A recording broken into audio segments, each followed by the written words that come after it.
The next approach is called the developmental approach. I don't like the way that sounds. The next theory is the developmental approach. This is a type of approach that helps the client. This is harder than it seems, it really is. This is a type of approach that helps the client progress through developmental stages. The main goal is to expand sensory, perceptual, and motor horizons. The art therapist uses art interventions that correspond with the appropriate developmental stage in order to teach their client beneficial things. But what does that really mean? For example, working with clients at the earliest stage of artistic... I'm going to say that again. Okay. Working with clients at the earliest stage of artistic expression coincides... Oh, fuck. Doing way better than I was. Okay. I think that's a misspelled word. Because that says coincides, but that doesn't make sense. Okay. Working with clients at the earliest stage of artistic expression coincides with Piaget's sensory motor. Did I say that right? Sensory motor? Sensory motor. Yeah. Sensory motor. Sensory motor. Sensory motor. Okay.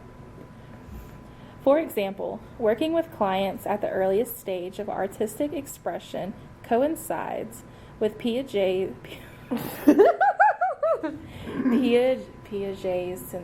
sensory motor. I'm not gonna be able to say this. Piaget's sensory motor. Piaget? Is it? How do you say it? How do you say it? Psychologist Piaget. Piaget. Okay, bitch. Here is what I found. Holly. How do you spell it? Because I'll find out how to pronounce it. Piaget. Piaget. G-E-T. Piaget. Piaget's sensory motor.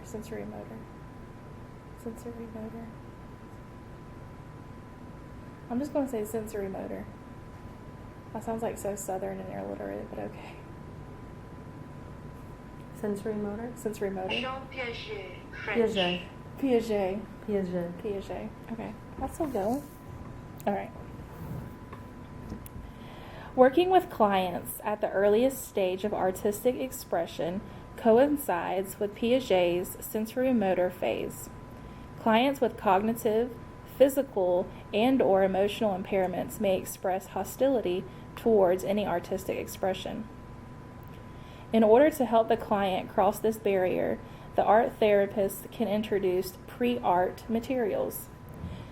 A few examples are beads, feathers, yarn, and other materials with different textures.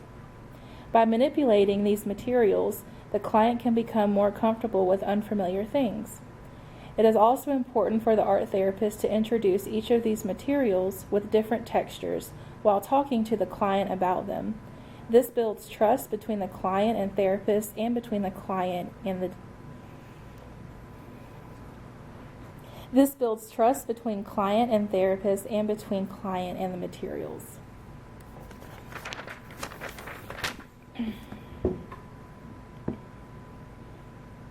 When clients reach the sensory motor phase and beyond, their artistic growth requires intensive and ongoing intervention to maintain their involvement and comfort with materials. While the client can explore and learn about the world, the art therapist must join in on the play too. This involves a practice of manipulation and refinement of materials by the art therapist in order to fit the needs of the client. For example, a client with cerebral palsy? Cerebral palsy. Yeah. For example, a client with cerebral palsy may benefit from having shaving cream or finger paint in a tray because it provides a containment. Should I say that again? I accidentally did a big noise. Yeah, I'm sorry. it's okay. I'm sorry. It's okay. For example, a client with cerebral palsy may benefit from having shaving cream or finger paint in a tray because it provides a containment. In the next stage, preoperational, there is a focus on development of language, which includes labeling thoughts and feelings. The art therapist may often need to promote awareness of specific states of feelings. Photographs, especially of the client, showing different feelings can be very helpful. Using a total communication approach can be very beneficial for this population. This includes using voice, gestures, sign language, and singing together. It is used to teach language and encourage communication. Developmental art therapy has been used to treat those with developmental delays, cognitive, physical, and emotional impairments in a variety of different settings.